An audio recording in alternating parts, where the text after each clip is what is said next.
Nintendo had an hour-long Switch 2 Direct with a ton of information, painting a clear picture of what to expect with the Switch 2. Unfortunately, the picture was painted with dog shit. Now listen, before the Nintendo White Knighters come at me, let me explain. And it isn't all bad news, just mostly. I mean, a lot of it really. 'Cause wow. First, let's talk about the system itself, which launches on June 5th. The new system looks nice, with a sleeker design. It has a 7.9-inch screen, a 1.7-inch increase from the base model Switch. The screen is a step down from the OLED Switch, but has increased resolution at 1080p with 4K support docked. This brings the system into full HD, which is good, but these should have been the specs for the first Switch. So this is more about getting up to the standard than an upgrade. However, Switch 2 supports up to 120 frames per second and HDR, which is nice. The dock now has a built-in fan to keep things cool while docked. A mic has been added for chatting, finally ending the age-old problem of community chat on Nintendo consoles. The new integrated chat feature uses a built-in microphone and is said to clearly capture your voice up close and far away while reducing background noise and isolating voice to maintain clear communication, even if construction is happening in the background.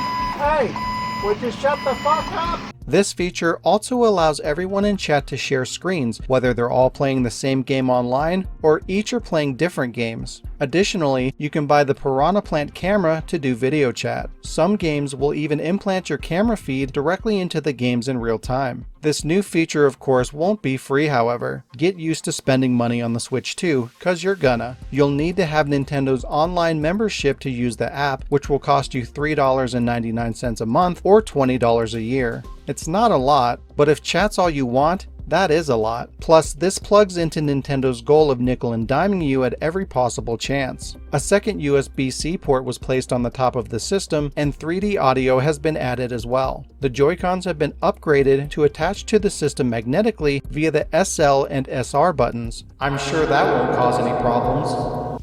It has an added C button for chat functionality, and both controllers can be used as a mouse. Toggling into mouse mode allows the controllers to be dragged across flat surfaces, offering new ways to play games and navigate the system. The memory has been expanded from the base Switch's 32GB to 256GB. That's a huge increase, but again, this just puts it up to par with the likes of the Steam Deck's smallest offering and is still considerably lower than other consoles like the Xbox Series and PS5 with 1TB each. A lot of these improvements are just getting the system up to current standards that are likely to increase over the next couple of years as we go into another generation of hardware. So what's all this going to cost you? The base console will be $449.99 US, with a Mario Kart bundle going for $499.99. That's a $150 increase from the previous system. Now, it could be worse. At least we're not seeing an increase the likes of Sony's PS5 Pro at $699.99. But this still isn't a great price point, especially when we're looking at a more iterative system, more of an upgrade than a full-blown system, that is bringing the console more in line with hardware released almost 5 years ago.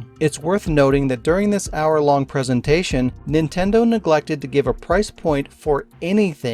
The system, the accessories, the games, nothing. This was all made public after the fact. Also, Nintendo has yet to share the system specs. A lot of questionable behaviors. The Switch 2 would use a new type of memory card and game card. Previously, you had the option to use microSD, microSD-HC, or microSD-XC cards, none of which will be compatible. Now you'll have to upgrade to microSD Express, which is a faster format and almost 3 times the price. This is a similar situation with game cards. The new game cards will now be red to differentiate them from the previous cards, and will have faster read speeds, likely affecting the cost of physical games. More on that in a second. What's funny is, Switch 2 first-party games are small in size. Smaller games like Super Mario Party Jamboree are only 7.7 gigabytes, while the larger games like Mario Kart World is 23.4 gigabytes. You know what this looks like? Looks like Nintendo couldn't justify a cost increase based on the storage size demand, so they went for speed instead.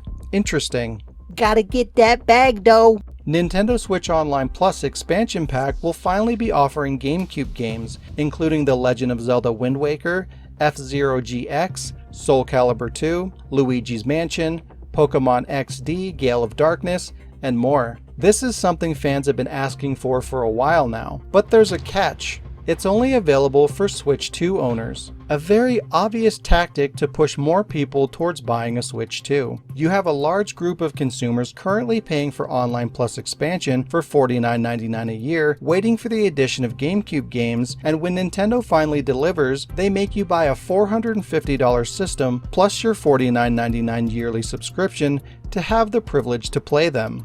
And play them, not even own them. To be honest, I thought Nintendo was above this sort of thing. Guess not. We already knew the Switch 2 was going to be backwards compatible, but you might not want to ditch your OG Switch just yet. It is true that the Switch 2 will play Switch games, but not all of them. Nintendo has acknowledged that 130 Switch games have, quote, startup issues. This is Nintendo being afraid to say they don't work on Switch 2. And another 41 games have compatibility issues. And these are just what's discovered so far. It's still very early. This list is likely to grow over time as we learn more. In addition to backwards compatible games, some Switch 1 games will receive a Switch 2 edition. What's that mean? Why, I'm glad you asked. Switch 2 edition games can range widely in what they offer. Some games like Pokemon Legends A through Z will only offer performance enhancements and increased resolution, while others like Super Mario Jamboree will offer much more, including camera support, mouse control support, microphone support, frame rate and resolution increase, online functions, and new mini-games. So a Switch 2 edition can mean almost nothing, or quite a bit. Now before you get excited, if for some reason you did that, apparently these Switch 2 edition games, essentially ports maybe teetering on remasters, will be pretty pricey. More on that later. This generation, Nintendo is pushing for digital. Just recently, Nintendo announced they will be implementing a virtual game card system that allows you to essentially lend your digital games to people on your family plan for short periods of time. Kind of like what Xbox tried to do in 2013. And what was their goal? Digital, consistent, online connected gaming? And how did that go? Right.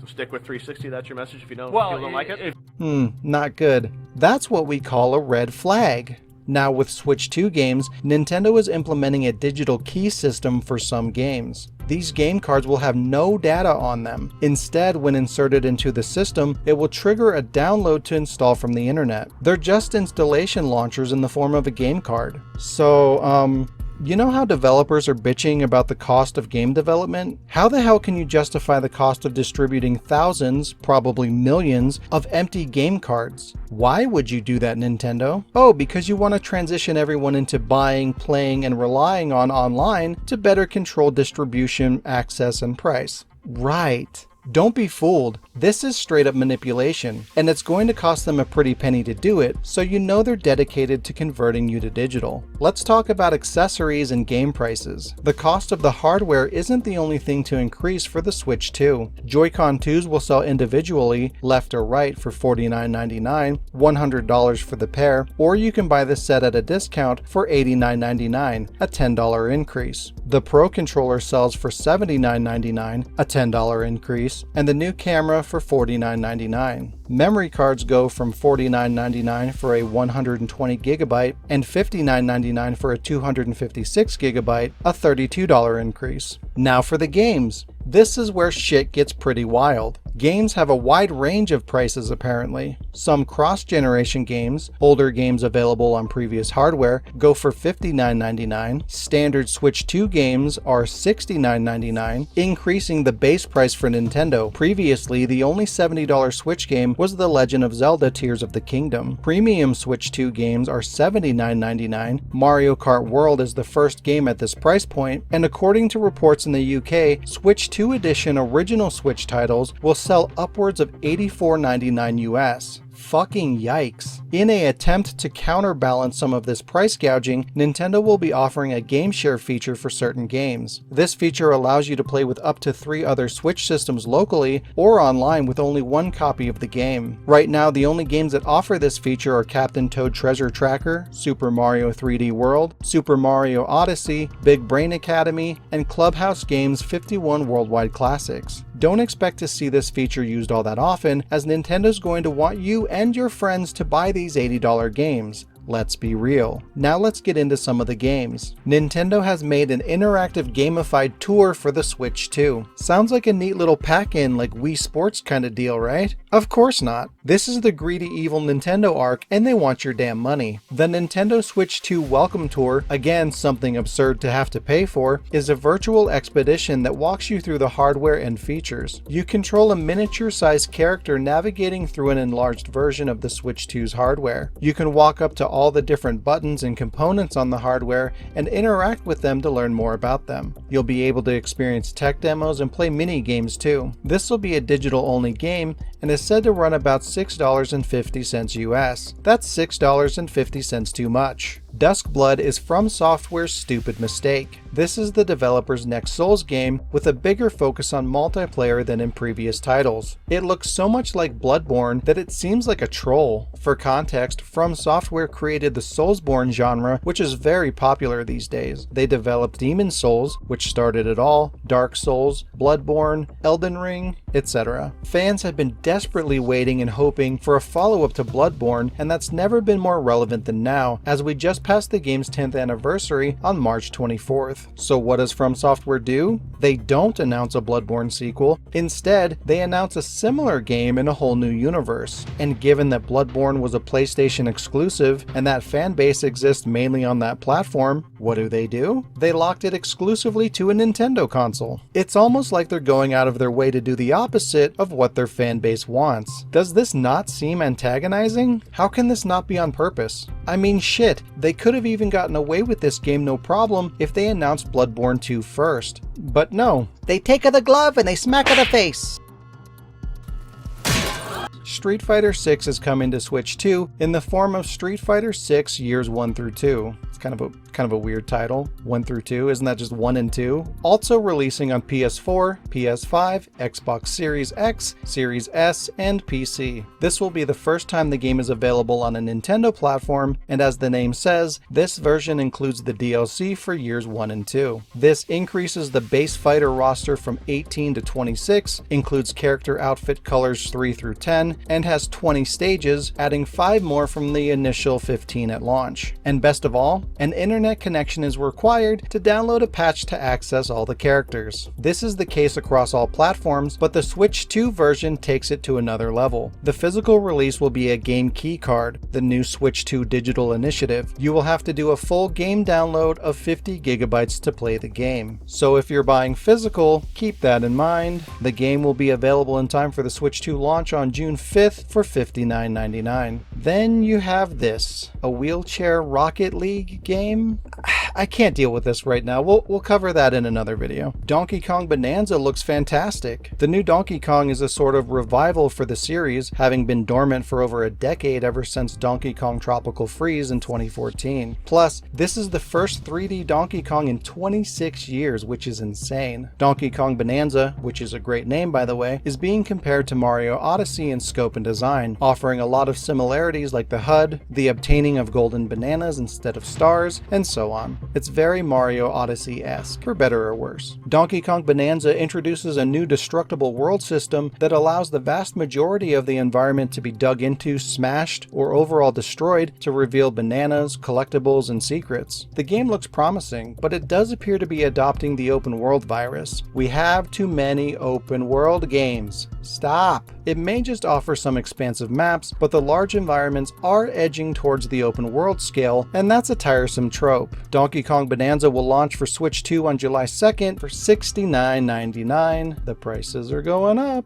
Mario Kart World was also announced. This is another title pushing the tired open world concept. It's nice to see Nintendo try something new within an existing IP and to cram tons of content in it, but when the industry is overcrowded with bloated open world games, the novelty is lost. That said, some of what's here is intriguing. If you don't want the Forza Horizon style open world experience, you can select individual tracks like previous games, but if you do decide to take on the open world, it does offer some Mario style adventure. You can find secret areas and shortcuts shortcuts, coins, and collectibles, some of which can be used to unlock content. In Mario Kart World, you can race with up to 24 human players simultaneously, including a Battle Royale mode, because of course there is, which pits 24 players against each other in a circuit of races. The bottom 4 in each section will be eliminated until it's down to the last 4 to determine a final winner. Reports indicate that you can no longer customize your kart, instead you'll choose from preset kart options. You'll have a roster of 24 characters to choose from, consisting only of characters from the Mario series. This means no crossover characters from the likes of The Legend of Zelda, Animal Crossing, and Splatoon, like in the previous game. This drops the character count down by 16 when compared to the previous game's 42. It's said that there's other characters within the game that you can race against but are not playable, so more characters may be unlockable but will more likely be paid DLC and could include characters from other games. Some characters have alternate costumes you can select when picking your character, and other costumes with unique stat changes can be obtained through power-ups during races. So it sounds pretty interesting. There's ups and downs. The biggest problem here is the price point at $79.99.